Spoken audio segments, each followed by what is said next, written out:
up in Primetime News. Political tensions flare as President Park Geun-hye delivers another speech at the National Assembly and expresses determination in seeing changes to how history textbooks are made in Korea.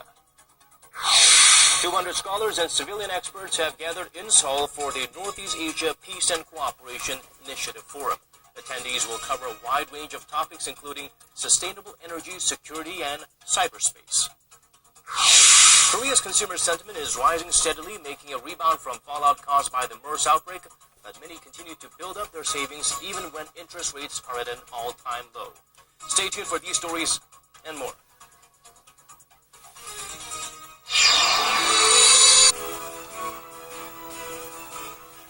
It's 10 p.m. on a Tuesday here in Korea. Welcome to Primetime News. I'm Daniel Che.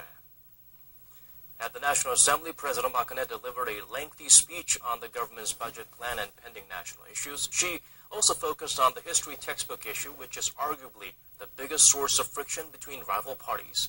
Hwang Sung-hee starts us off.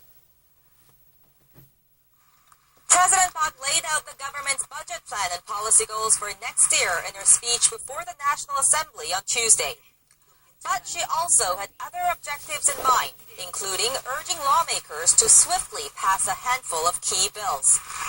우리 경제의 활력을 불어넣고 청년들에게 일자리를 주기 위한 중요한 경제 활성화 법안들이 수년째 처리되지 못하고 아직까지 국회에 계류되어 있습니다. One is a bill aimed at improving the service industry, which has been held up at the National Assembly for 3 years. The president said a competitive service industry could create as many as 690,000 jobs. She also emphasized how costly a slow ratification of Korea's free trade agreements could be for exporters. 한중 FTA의 경우 비준이 늦어지면 하루 약 40억 원의 수출 기회를 잃어버리게 됩니다. She also used the speech to address the controversial issue of state history textbooks. The government wants a single state-authorized history textbook for secondary schools to eliminate what it characterizes as left-leaning content in existing books. President Park addressed the opposition party's concerns on the issue.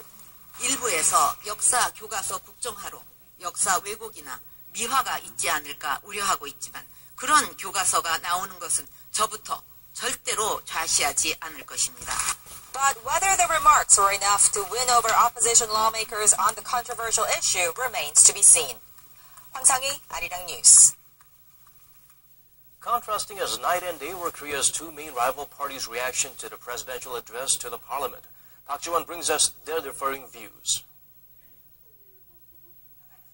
The ruling Saenuri Party welcomed the speech, vowing to support the president's agenda, including her 4 major reforms. The Conservative Party also called on the opposition to stop campaigning against the administration's decision to publish a single government-authorized history textbook and urged them to work with the government to find a resolution. The main opposition party needs to put an end to all of the activities it is doing to raise eyebrows, such as inciting political strife and organizing protests. The parliament should support the president's efforts to govern with bipartisan cooperation for the public and the nation. The main opposition New Politics Alliance for Democracy slammed the president's address, saying her message had failed to provide any tangible hope or vision. The president failed to offer a clear vision on how to overcome the current difficulties with the economy. It is also very hard to say whether the president's policies could ever resolve such pressing issues as youth unemployment. Regarding the history textbook issue, the main opposition party said President Park is dividing the nation over the matter rather than normalizing history education. The Liberal Party stressed that the Park administration needs to halt its current efforts to control history textbook publication if the president really is aiming to unite the public on the matter. Park Ji-won, Arirang News. Top diplomatic envoys and scholars are in Seoul to discuss concrete measures for President Park Geun-hye's Northeast Asia initiative. Song Ji-san has more on the meeting to promote regional cooperation through discussions on issues such as security and historical conflicts. The Asia Paradox. The term is used to describe the skittish political and security cooperation among Northeast Asian countries, despite their economies being more and more interrelated. These types of adverse relations are why President Park Geun-hye has proposed the Northeast Asia Initiative to build trust and synergy among the countries in the region. It's a move that the international community supports. The United States believes that reinforcing a rules-based order is the critical puzzle piece for a more peaceful and prosperous region. By adhering to international rules and norms, we act in agreed, predictable ways that preserve a stable status quo in the region, mitigate security risks, and enhance all of our diplomatic autonomy. A major regional goal is curbing Pyongyang's nuclear ambitions, but as attempts to restart dialogue with the North have failed, Russia called for greater cooperation in resolving regional issues first.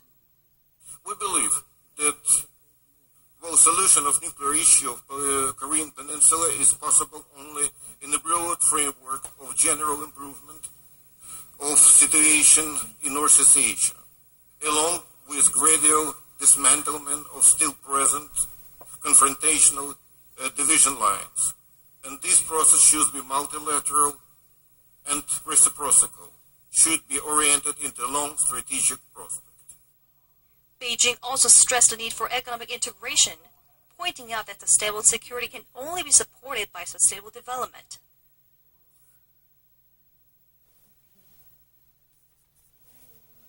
A powerful earthquake has killed at least 220 people in Afghanistan and nearby northern Pakistan. The 7.5 magnitude quake was centered some 250 kilometers northeast of Kabul. Most of the deaths have been reported in northern Pakistan. Officials say they expect the number of deaths to increase because communications were down in much of the inhospitable mountain range where the earthquake was centered. Shockwaves were felt as far away as New Delhi, but no deaths were reported in India. China's Premier Li Keqiang arrives in Seoul this Saturday for a planned trilateral summit with Korea and Japan, even when the date for that three-way meeting is not yet confirmed. This will be Li's first visit to Korea since taking office in 2013. Our Hwang Sung-hee has this report. The main purpose of Premier Li Keqiang's visit is to attend the planned trilateral Korea-Japan-China summit. The presidential office of Cheongwade said Monday that Li will arrive in Seoul on Saturday for a three-day stay. Now, as a follow-up to that report, the U.S. State Department has expressed its support for a possible bilateral meeting between South Korea and Japan. The State Department's East Asia and Pacific Affairs Bureau says strong and constructive relations between countries in Northeast Asia supports regional peace and prosperity, but didn't elaborate further. The comment by the Bureau's spokesperson, Katina Adams, came in response to Seoul-based Yonhap News Agency's request for comment on South Korea's recent proposal to hold that bilateral summit with Japan in Seoul next Monday. Now, Korea's top three shipbuilders are expected to suffer combined losses of over 10 trillion won. That's roughly $8.8 billion US. The losses came mainly from delays in construction of offshore facilities as well as order cancellations. Now, according to industry sources, Hyundai Heavy Industries, Samsung Heavy Industries, and Daewoo Shipbuilding and Marine Engineering have suffered a combined loss of $7.8 billion since 2010 from facility projects mostly. In the first half of the year alone, the three shipbuilders posted a combined net loss of $3.3 billion. Join us today. Hello, I'm Lee Ji-yoon, and you've tuned into Business Daily. We have a lot lined up for you today, so let's start with some of the day's highlights. So good to have you join us today. Hello, I'm Lee Ji-yoon, and you've tuned into Business Daily. We have a lot lined up for you today, so let's start with some of the day's highlights. President Park Geun-hye addresses the country's lawmakers on next year's budget, jobs, and economic reforms during a speech on Tuesday. Will Korea be able to reach its target of 3.1% on the back of higher growth figures as saw in the third quarter? We'll sit down with an expert to talk about Korea's GDP and what it all means for the domestic economy. We begin with President Park Geun-hye's parliamentary address on next year's budget plan that happened earlier today. It comes as the National Assembly began its budgetary review on Monday and as Korea deals with external and internal pressures to keep growing. Our Eunice Kim is on. It comes as the National Assembly began its budgetary review on Monday and as Korea deals with external and internal pressures to keep growing. Our Eunice Kim is on the story for us today. It has been a year of challenges, from the global economic slowdown, emphasis on China's economy, to Korea's own MERS outbreak that crunched the domestic appetite to spend. Despite this, President Park Geun-hye said the country has been making strides in the government's 3-year innovation plan, punctuated by reforms and deregulation that were laid out in 2015. 내년은 우리 경제의 개혁과 혁신이 Korea's top 3 shipbuilders are expected to suffer combined losses of over 10 trillion won. Now that's roughly $8.8 billion. Their losses come mainly from construction delays of offshore facilities as well as order cancellations. According to industry sources, Hyundai Heavy Industries, Samsung Heavy Industries, and Daewoo Shipbuilding and Marine Engineering have suffered a combined loss of 7.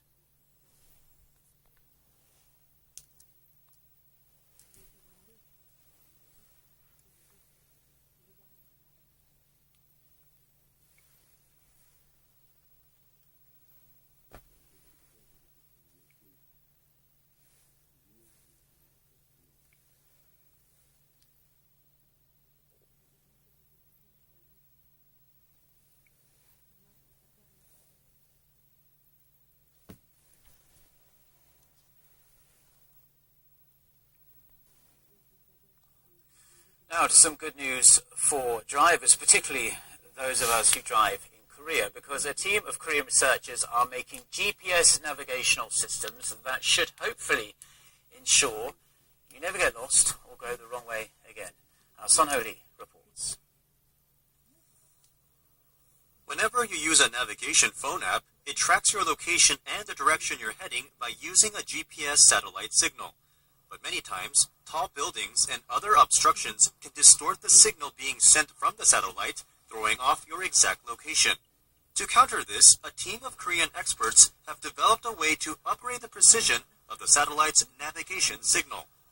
The compensated information that is produced can be transmitted to your car through your DMB. Navigation then receives this information and can relay it back to you so precisely that it can distinguish the car lane you're in.